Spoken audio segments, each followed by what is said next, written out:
नाज़रीन, Telangana news today की खबरों में आपका खैर मकदम है। आइए देखते हैं चंद तफसीलात।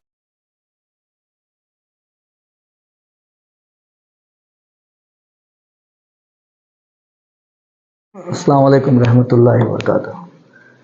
Telangana NGOs union Hyderabad district की जानिब से 11वां late Swaminathan memorial cricket cup कल स्पोर्ट्स मीटिंग हैदराबाद डिस्ट्रिक्ट से मुनक़िद हो रही है, जिसके चीफ गेस्ट जनाब पोन्नम प्रभाकर साहब और एक गेस्ट ऑफ ऑनर हैदराबाद के कलेक्टर साहब और फ़हीमुद्दीन कुरैशी साहब कल तशरीफ़ ला रहे हैं। गगन महल ग्राउंड हैदरगुड़ा में इंशाल्लाह सुबह में 11:30 बजे ये क्रिकेट मैच का इफ्तिताह होगा, जिसमें करीब हैदराबाद डिस्ट्रिक्ट के सरकारी मुलाजिमीन मुख्तलिफ डिपार्टमेंटों से करीब 30 डिपार्टमेंटों से तशरीफ़ लाएंगे और ये 4-5 दिन तक ये स्पोर्ट्स मीटिंग चलेगी, जिसके लिए हुकूमत तेलंगाना से कलेक्टर हैदराबाद भी स्पेशल परमिशन दिए हैं।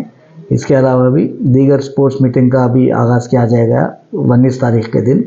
आपके जानिब से तमाम तेलंगाना एनजीओस के यूनियन के कायदीन को और सरकारी मुलाजिमीन, कॉन्ट्रैक्ट आउटसोर्सिंग एम्प्लॉइज़ को मैं आपके ज़रिए से फिर से एक बार उनको अदबन गुजारिश कर रहा हूँ, आप तमाम लोग कल सुबह में इंशाल्लाह 11:30 बजे हाजिर हो जाइए और इस प्रोग्राम में मेहमान खुसूसी के हैसियत से हमारे तेलंगाना एनजीओ सेंट्रल यूनियन के सदर जनाब वारम जगदीश साहब और जनरल सेक्रेटरी के हैसियत से मैं डॉक्टर एस.एम. हुसैनी मुजीब भी इंशाल्लाह वो प्रोग्राम में हाजिर होंगे और हैदराबाद डिस्ट्रिक्ट के सदर विक्रम साहब और दीगर हमारे राजकुमार, उमर खान साहब, श्रीनिवास साहब, दीगर हजरात भी वहाँ पर रहेंगे। Thank you very much. जय तेलंगाना।